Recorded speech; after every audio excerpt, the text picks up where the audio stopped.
Hello everybody, this is Colton again.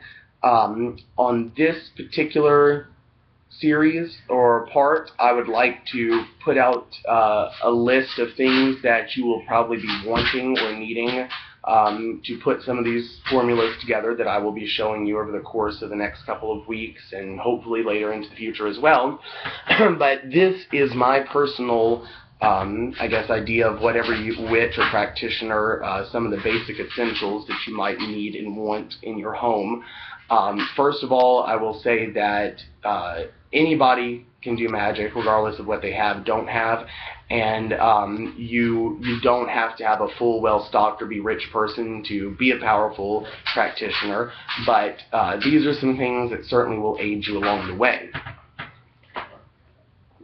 Now, with a lot of these, they're very versatile. The herbs and the different things I'll be telling you you can get, they will help you in making other things that you should stay well stocked with. Like I keep always large sums of different condition oils around my home because that way they're pre-made, like, you know, so basically kind of like in cooking.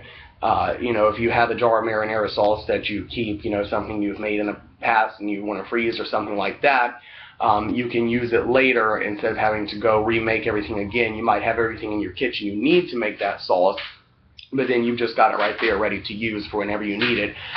So, you know, keeping condition oils, charged waters, and powders around are always very good too. That way, when you need it, you don't have to wait to brew it and take all that time and all that energy to have to do it when you might need it as quickly as possible. But anyway, so some of the things that you're going to want to have on hand, first of all, with the herbs. I have a very nice, well-stocked apothecary and very well-stocked just everything in general. I kind of go crazy on buying and ordering a lot. But first of all, you're going to want to have sage. White sage is best, or I prefer white sage. You can also use desert sage. Sage is very cleansing, very protective, and really helps in divination and spirit work, things like that. Tobacco as well, not cigarette or cigar tobacco. Natural, real tobacco is what you're going to want for a lot of these things. High John the Conqueror root, Impio jalapa by the Latin name, is very good. One of my favorite herbs, my two favorite herbs are mugwort and High John the Conqueror root. High John is used in spells to increase success, to bring love, to bring money, those kind of things. It is also a good dominator. High John the Conqueror root really just kind of helps you conquer any problem that you're coming up against.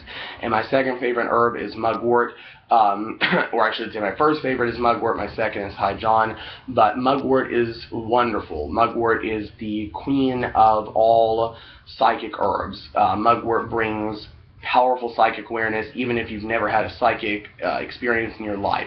If you use mugwort, it will blast that third eye open and really help you get in touch with your more psychic side. Mugwort is also one of the 7 sacred herbs, one of the herbs that really bring about cleansing and protection. Mugwort is really good at cleansing an atmosphere, really good at getting rid of negativity. It'll help protect against nightmares or any kind of unwanted nocturnal entities, things like that. Just really great to have in the home. You also want calamus and licorice. Both of these by themselves are strong dominating herbs. They also have other properties, but primarily I use them for dominating persuasion and influence. Calamus and licorice are kind of like sister herbs, kind of like when you think of frankincense and myrrh, you know, mugwort, wormwood, things like that. They are usually always used together, and best when used together. They kind of play off of each other's abilities and really help bring a good sense of completion to any spell. But calamus and licorice, they're great to have around, so definitely something you want to have and use. Also lavender. Lavender is great for cleansing, great also for psychic work, good in money, and especially in love spells. Basil. Basil is a very powerful herb, even though now it's used a lot in culinary. It was once known as a very powerful witch's herb for hundreds of years, witches use basil for many things, but especially for bringing money. You can make a wonderful floor wash out of it to attract money to your home or business. You can use it to really help increase psychic awareness as well, and to astral project. But yes, basil is something you want to have around, and rosemary, things like that. These are all really easy things to get on your culinary aisle. Also, caraway and cumin seeds. Caraway and cumin seeds are really good at bringing about fidelity in relationships, and bringing about truthfulness in romantic relationships, which I always keep, or try to keep in stock, what I call my truth potion.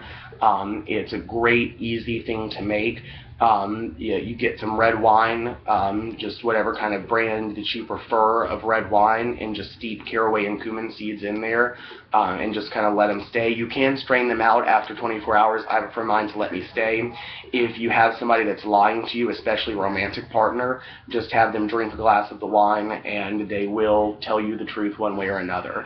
I actually had one client that I helped with on this. Well, it was a personal friend of mine who I gave this one particular spell to, who and her husband had been cheating on her, and he had started drinking the wine, and he became very nervous, very fidgety over the 3 days that it was starting to take effect, would become very nervous a lot around her, and would stammer and stumble over his words. Eventually he ended up, because he was such a strong personality, getting sick and vomiting after about 5 days of use. And not that he was allergic to any of the components or anything like that, he just became sick to his stomach and was vomiting because he was fighting back to hold in the lies and the deceit so long. And after a final full week of use, he ended up confessing everything to her, who he had been seeing and things like that. But, so you're going to want to have these on hand. You're also probably going to want some Damiana. Damiana is really good in women's spells, with attracting women and things like that. Tonka beans or St. Joseph wishing beans, catnip, vervain, valerian, skullcap. I could go on and on with my list, but those are some herbs. Get whatever herbs you can get your hands on. Always good to have them, and not need them, then need them and not have them. Also, we're going to want railroad spikes if you can find them. If not, some type of iron that you can rust, or regular nails, coffin nails for more malicious use, which I'll be teaching how to make homemade coffin nails. Best if you can actually get real coffin nails, but I'll show you how to make an actual what I use as my graveyard at home, in case I need to have things of a graveyard tendency. I have a really good headstone that I was able to get that had been in use at one time in a graveyard dust, and I built my own homemade graveyard basically. You're also going to want to have Florida water, which you can get usually at like sometime Haitian or Caribbean supply houses. Usually I find it at Walgreens, CVS, things like that. It's a cologne and aftershave kind of thing, unisex. You're also going to want rainwater or spring water.